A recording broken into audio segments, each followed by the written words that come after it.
This is No Relation with David Ruthers.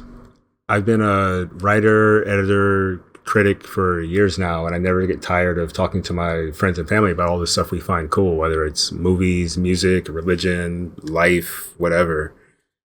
And I thought it might be fun to do a podcast about it. I'm still figuring out the format. I'm not even sure what to do for like an intro song or something. I should probably just splice something in where somebody says no relation and then just keep it moving. Bunnies? Buster and Babs Bunny. No relation. Let's hope not. It's a children's show. Bunnies. Check. Who am I here with today? Oh, I'm Jamila Rouser. I write comics, read comics, especially Josei manga, and edit them. And love rap music a lot and hip hop a lot. Nice. Before we get going, just in case anyone bails out immediately on this podcast, is there anything you want to plug? We get that out of the way. Buy Wash Day Diaries so I can get some royalties. There we go. See? Like and subscribe. So we're here today to talk about Childish Gambino and Young Nudi's Littlefoot Bigfoot, kind of the combination music video / single off Gambino's new Out of This album.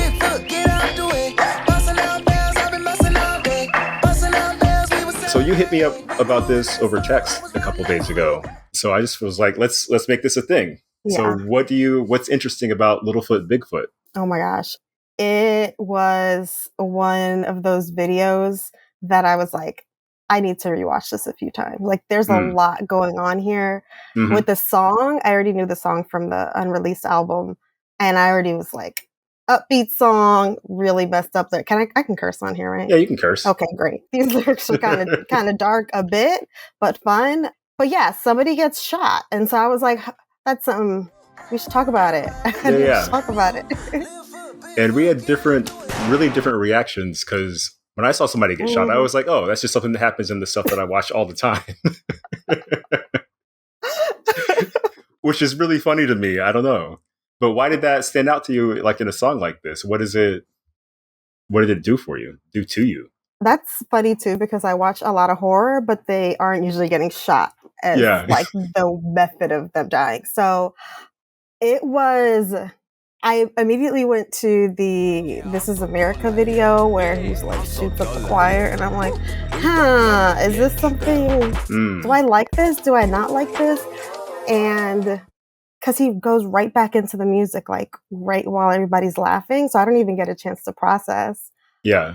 But he seems like, an outsider coming into this very different club that he like doesn't seem like he belongs. And somebody gets shot. And I'm like, oh shit. Like and he's like, oh shit, what's going to happen? And everybody's good with it. And I'm like, what does this mean? Yeah. I don't know. Is this like a critique on like Black people liking violence in entertainment since there's nobody white, or what? Because that was my first gut reaction, and I'm like, I don't like that. And I can totally see it, because there being no white people in here is kind of remarkable to me, because it's set kind of when Black culture was diverging. It was a Great Migration. So you have basically like city Negroes coming to perform for, country Negroes. And they don't really play that in the country. I know. Quinta Brunson plays the host of the bar, and she's like, if you survive 2 minutes, you get paid. And, it's like a real Apollo situation where it's like, listen, you got to show and prove. Like this is, the Chitlin Circuit. I was thinking Chitlin Circuit too, which made me think deeper about the band, because it's like, well, why are they here? Like, this doesn't seem like their kind of venue, and they're ready to accept being there. So are they new, or is this kind of all they have? And so I'm thinking, okay, maybe it's Jim Crow. Like, this is like only places they got to go, but this is their kind of music. And so they need some money. So you're going to see if it works. Yeah, I like that when Quinta offers the money, he's like, my cousin's a lawyer in the city. And she's like, no. He's like, okay. Immediately, yeah. I was like, oh, and that made me think, okay, he got a cousin in the city, or I think he says uncle. I thought he says, yeah. My uncle is a boy in the city. So can you take a look at this does first? that mean they come from money? Those suits look expensive. But then we here his daddy died. So it's like, oh, was his uncle went on this other path and his dad ended up on this path? Like, that's when I start going like real deep into it. But that did make me think, okay, he's coming from definitely a different world, but he knows his place, it seems. Yeah. He does not argue at all. No. So coming into this, I asked you to pick 2 moments that you thought were like standout things you wanted to talk about. Was the first moment the shooting? No, it was actually, this was fun because I was thinking before figuring it out, would it be like a major moment? But it ended up being Quinta and him when he signs the contract. Responsible for any damage to any instrument, including your body. Please sign it, Bob. My uncle is a boy in the city. It's okay, take a look at this first. No. That's fine. That's fine. Okay. Benny, get the mop, baby boy. Gonna be some blood in here.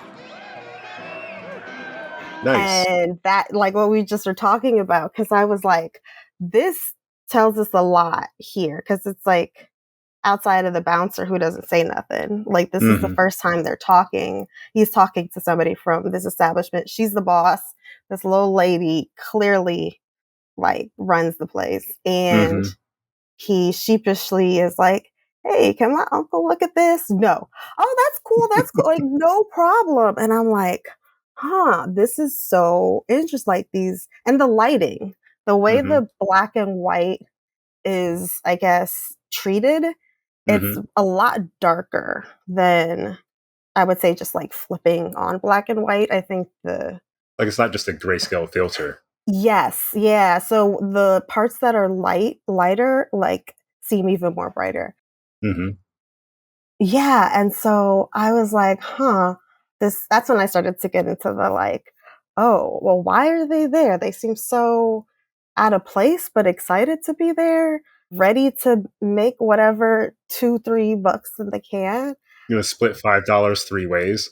Yeah. So that's when I was like, are they new? And this is like, they have to start here, or they can't be where they used to be at. So that was kind of already giving me a lot of story.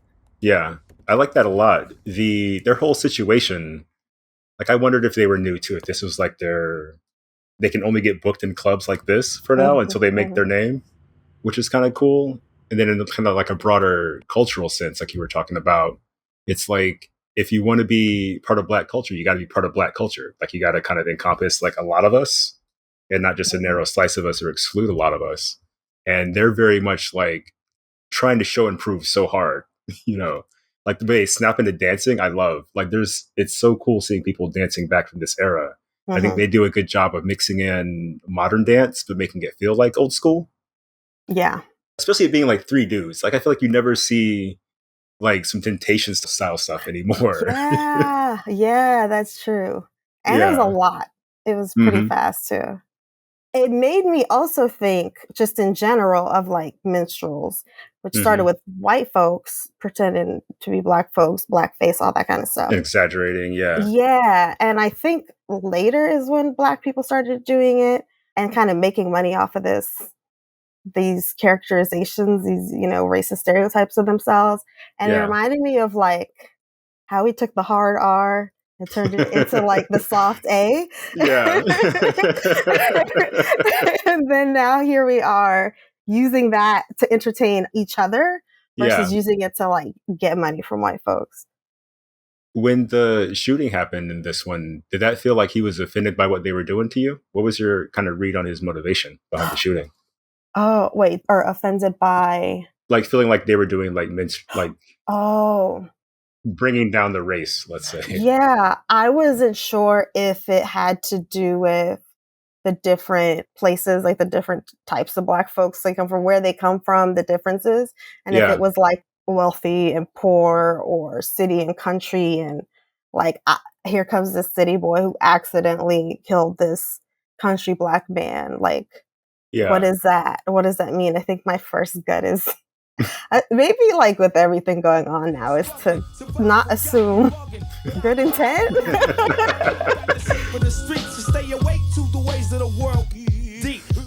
and then we were talking where I was like, okay, maybe it wasn't that, which made it way more interesting and not offensive. I think that adds a thrill to it because like Donald Glover's had several people die in his music videos. Like He thinking back, loves before killing This Is people. America. Yeah, there was Telegraph Ave, which is one of my favorite songs of his. Has that bit where there's like the monster, at the end. Yes. It's definitely like a motif that he uses to shock people or to like bring them to like a certain point or to maybe he doesn't know how to end the video. It's like, okay, this will do. But here it was so surprising because I was like, these guys are bombing. They are not going to, win these people over. And they started winning them over a little bit. I was like, where's it going? And then it went left immediately, super hard. But that led to the moment that I wanted to talk about, actually, which is 4 minutes into the video when the old man starts laughing.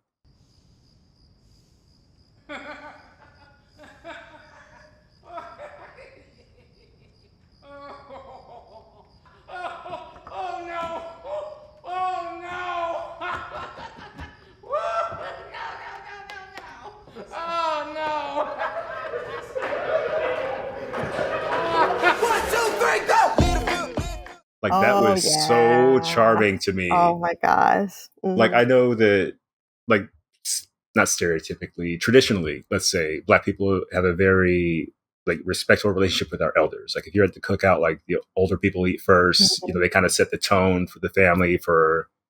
Setting the tone. Yeah, that's what's happening. And if they laugh at something, it's okay to laugh at it.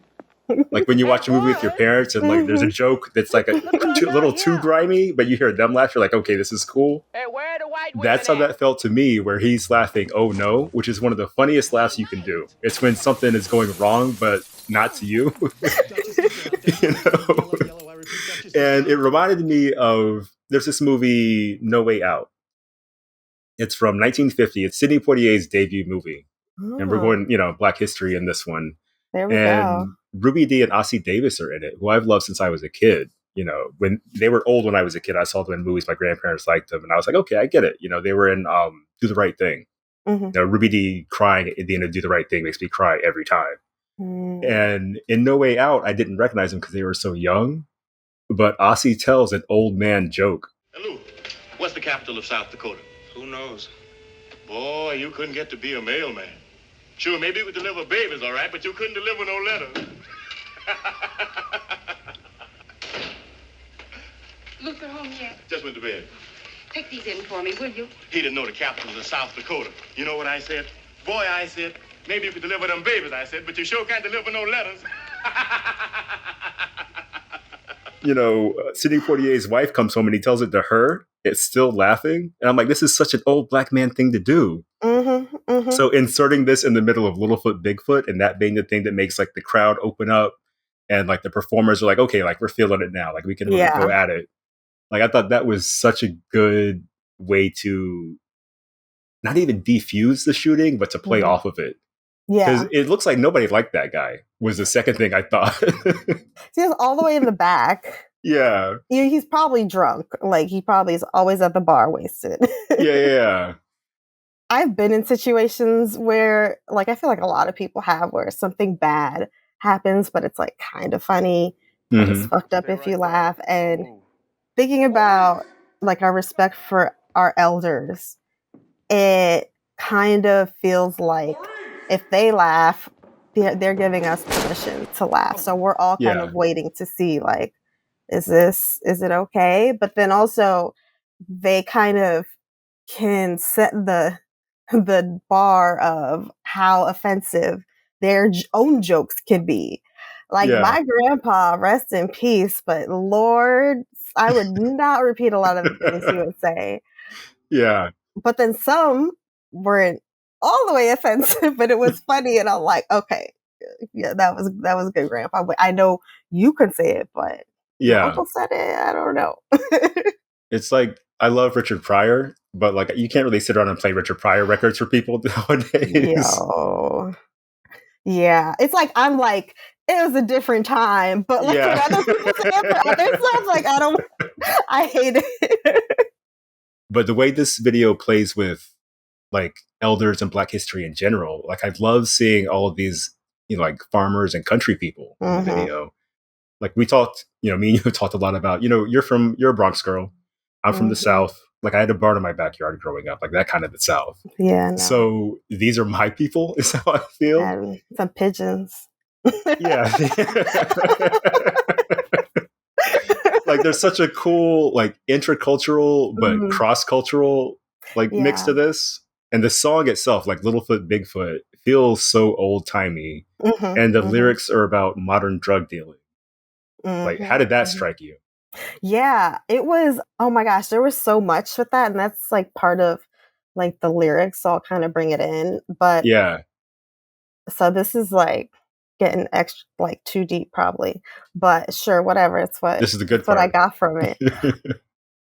He samples OJ the Juice Man song that's with Gucci Mane, Make the Trap Say A, Yeah. which is very similar in that it's a really upbeat song talking about trap stuff, which isn't uncommon, Mhm. but it's like real sing along type energy. And then also just saying Make the Trap Say A, like I'm trying to hype up the trap. Yeah. So he's taking this sample from a song that came out in 2009, which honestly, a very iconic year, not just because that's when I graduated college, Mhm. but But it helps. but it helps. It definitely helps. And taking this older song and putting it into a Mhm. newer song is like what Gambino's doing with taking these more modern lyrics of Trapid with an older sound. And then there's like more you can kind of get from that. And I thought that was really fun and interesting. Oh, Mhm. and then I was doing the most too because it's there's the Littlefoot Bigfoot with like younger and older. Like I'm gonna tell y'all what to do. And Yeah. so there's that like dichotomy of a lot of the people in the club seem older than him. There's the older song, and then here he is like just telling everybody Yeah. all of the decades like this is how you make the Trap Say A. But also this is why, because my daddy died. Like, Yeah. that's how I got here. Yeah. I love it. Like, I think with country, they call it outlaw country, is the kind of thing where it's all Mm. about, I mean, not being a bootlicker, essentially, is the shorter version. Yeah. And I love, we have the same tradition Yes. in blues and, rock and R&B of these kind of songs where it's about like not necessarily doing the right thing, but it's about doing the thing you have to do at the time. Like Curtis Mhm. Mayfield's Superfly album is a great example of that. Like Freddie's Dead is an amazing song, but it's Mhm. not necessarily like an uplifting song. Mhm. But like this Littlefoot Bigfoot is so shiny that it is legit been stuck in my head since you texted me the other day. Yeah. I've been walking around my house going, My bad. but it's catchy. Like it really works. I think that even Mhm. that it's a song that works on several levels and it needs all those levels to work. Yeah. Like I think if this was just like a love song where he was like Littlefoot Bigfoot and it was like romance advice, like I wouldn't really care. Like it doesn't really Mhm. bring like that same texture. But for it to be about basically drug dealing music, a genre that I love, it was the soundtrack to my childhood, to my Favorite too. youth. I love drug dealers. Yeah. Like it just adds so much to the performance, the dancing. I don't think it's saying one thing or another, but I think it's Mhm. pointing out a lot of things where I'm like, okay, like I like taking this train of thought with Childish Gambino on this one. Yeah, I liked that it was about like the fucked up part of it Yeah. was us knowing why he's trapping. Yeah. Like most songs just talk about this is what I'm doing, but not why. Like Mhm. rappers will add that up in there and it'll be like, yo, my best friend died and blah blah, blah. And it's like, whoa. But then it's like, anyway, like here come the hoes. And I'm like, oh, okay, let's go. My partner just died. My partner just died. Nothing else to do but get high. Fuck, I'm about to pour out some liquor. I'm about to pour out some lean. I got blue cheese in my But jacket. so that's what, like, thinking of that made me think of the blues and how, like, changing how it sounds and how it's sung could sound like a blues song. Mm-hmm. It may be like not like, taking away the modern stuff because they would talk about stuff that was messed up that they had to do, but they had to do it anyway. Yeah. I think the somberness and sadness would be way more like we would feel it more, obviously, than like how this song is very upbeat and makes you want to dance to Yeah. trap music in a different way than we're used to. Like a Lindy Hop, like I don't even know what that is, but Yeah. Like I like Dirty Blues too, the old songs that basically the stuff our like great grandparents would listen to make their parents mad. Like, yes, yo, my some of dad that stuff I'm loves like, the yo, this blues. is not cool. You know, it's 2024. You can't say this no more. I was like, I did not know like things were this dirty. Like, Yeah. like I knew, but like, wow. Black But history. hey, we've always been saying this thing. It just sounds different. Yeah. But so you have a second moment, something you thought was pretty cool. It was the daddy. It was the daddy part, which was around like 1:30 ish. All right. We are Johnny in the pipes. And how many of y'all done lost your pappy?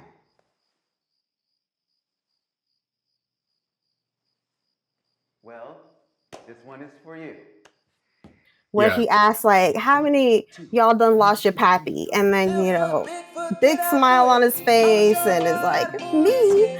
And one band member raises his hand, but then there's the other in the corner and he like scratches his head and like looks away like he's embarrassed. And I was like, what? And then I remember when they first get there and they're about to walk into the door, he looks back at his band members like, here we go. And there's one that looks certain and there's one that looks like uncertain. So I was like, Yeah. ooh, more storytelling.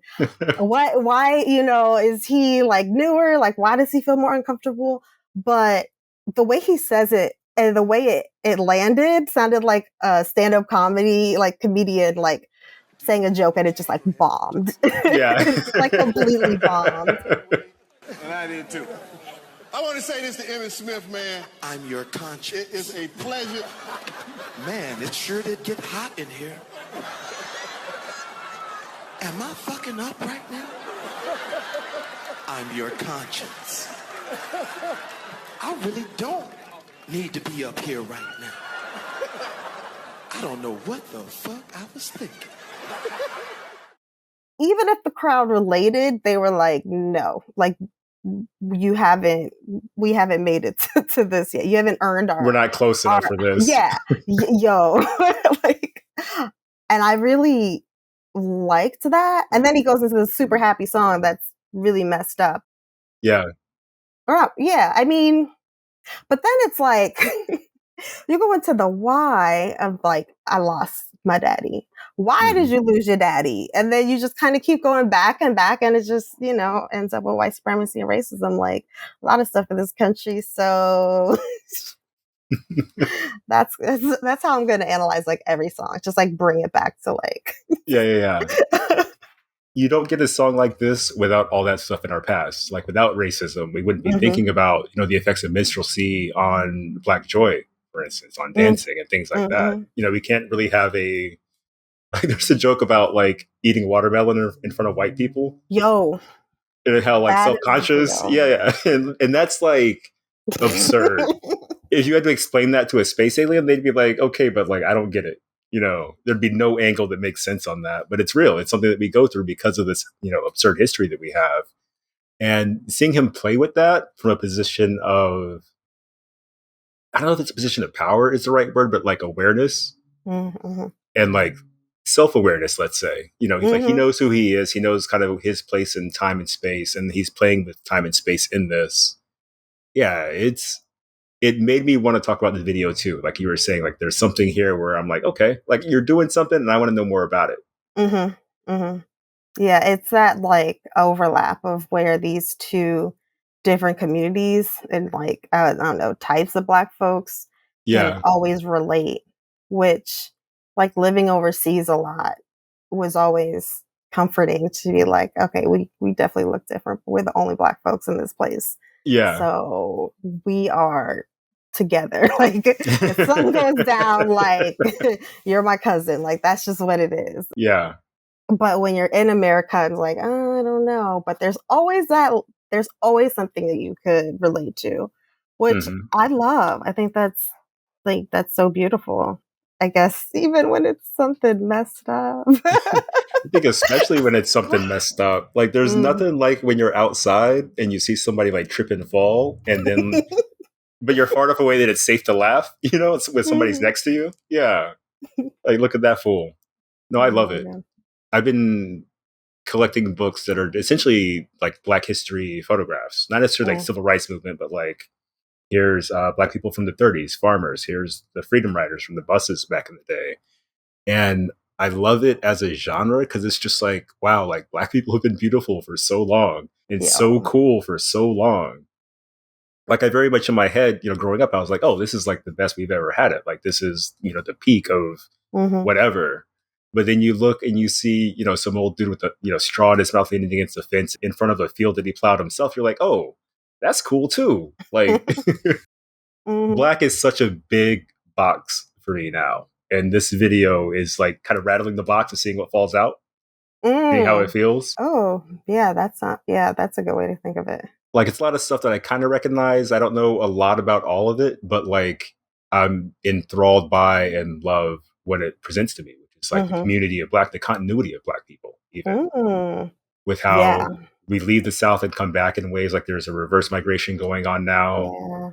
Yeah. Individually, a lot of black people have family in the South, so there's like an even kind of a minor, back and forth going on, a Mhm. conversation, and also just how like in a pop culture way, like New York rap ran the world for so long, and LA rap came up behind it and like kind of overtook it a little bit, and then Southern rap was like actually like guys, the South got something to say. Yeah, first of all, you know what I'm saying? We want to thank God, just, you know what I'm saying, dead serious, because if we weren't been here, you know what I'm saying, we wouldn't be here. But it's like this, though. I'm tired of folks, you know what I'm saying? Them closed-minded folks, you know what I'm saying? It's like we got a demo tape and don't nobody want to hear it, but it's like this, the South got something to say. That's all I got to say. And now Yeah. trap runs the world. Yeah, and I'm like, y'all still talking? And that's a Southern thing. Is not wrapping up a conversation. Yo. Yes. Like saying goodbye for 30 minutes. Like, Yeah. You're letting the cold air out. Nice. So you said you brought a bar that you wanted to share with us too. I think that might be a nice scene to go out on.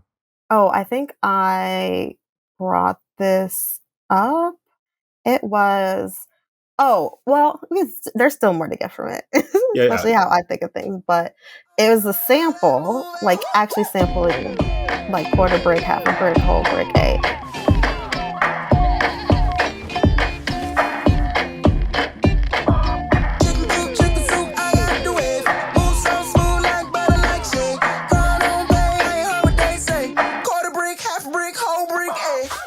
And this is, I was like, oh my God, I'm so smart. I was like, yo, like him, like if it's like he's quoting this song and putting it into his song to like prove his thesis of the song. It's like art imitating life. Your reaction wasn't what I wanted it to be. No. Yeah, I'm working it through. Yeah. It's like if this is going to be an essay, if his song was an essay, that is like part of what he's using to prove his thesis. It's like Jay-Z quoting Biggie on his song. Yes. And being like, this gives me cred because this guy had cred before me. I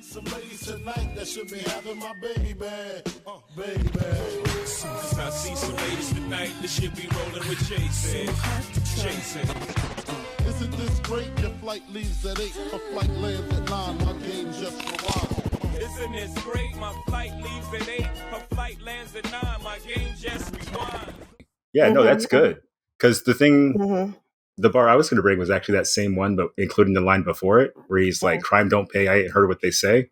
And it's like, technically that means that crime does not pay, and he just doesn't know yet, Yo. And then the next line, your line, is all about how he's rolling in it.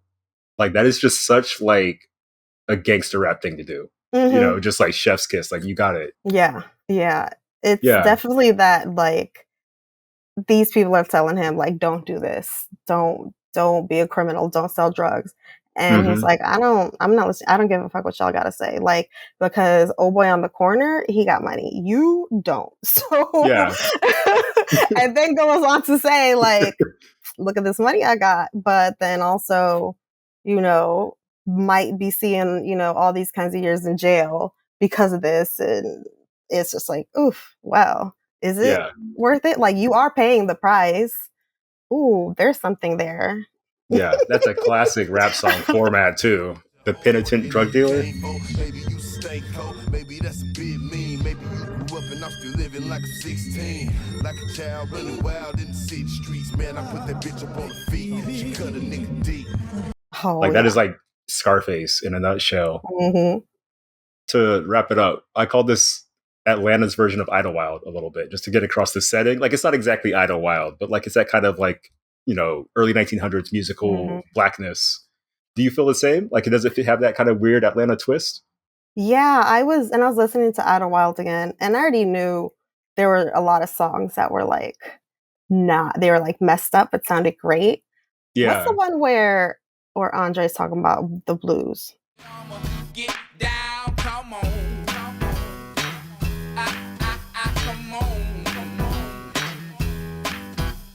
Like, some call it baby blue, some call it blue.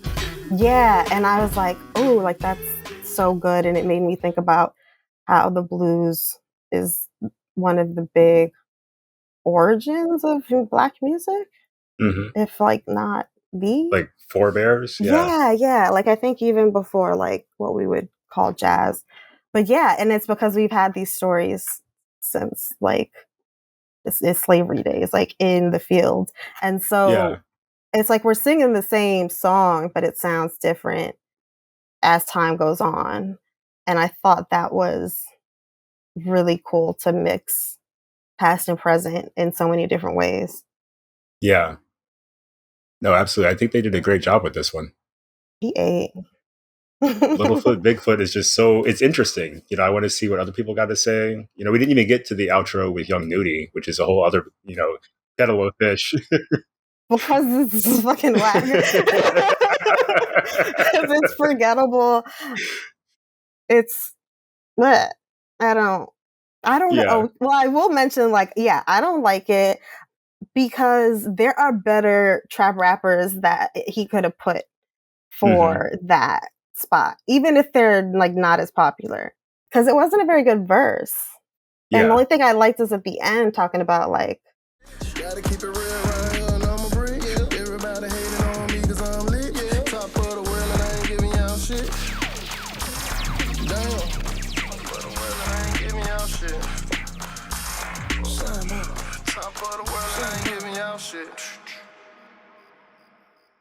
Basically, I made it, y'all were haters, like, sorry, you know, sorry about your life.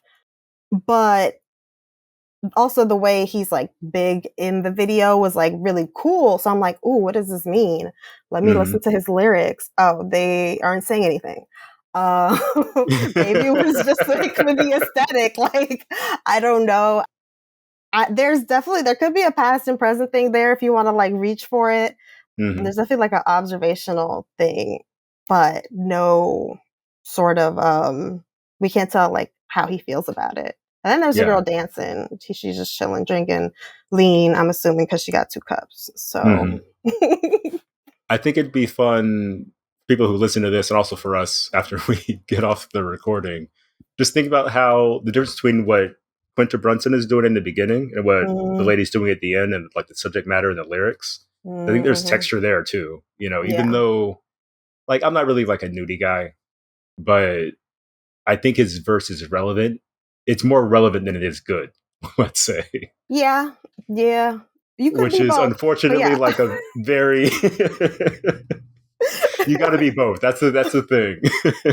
I did not know who he was, and I don't think it's only because I'm older, but it could be Young Nudie, like, right? That's his. Yeah. Oh my God, I don't even want to say that. I'm like, is it little or young? I sound so old. But I'll cut that part out for you. I guess it's all right. People will find out some way or another. Yeah. Well, all right. I think we covered a lot of ground. We talked about some stuff. We wrote some trains of thought. I'm gonna cut that for sure. That sounds super dumb. No, you have to keep it because I sounded old, so you could sound something. Yeah. But I think there's a lot to talk about, a lot to think about, and it's cool when people make art where you're like, I don't know what this is, but I like thinking about it. You know? Yeah. It's like I'm back in school and get to dissect something with friends, but it's free. Yeah. So where can people find you online? JamilaRouser.com everywhere. JAMILA Rouser like Bowser. Pretty much everywhere. Nice. You're gonna get a cease and desist. Oh, yo, honestly, they don't play.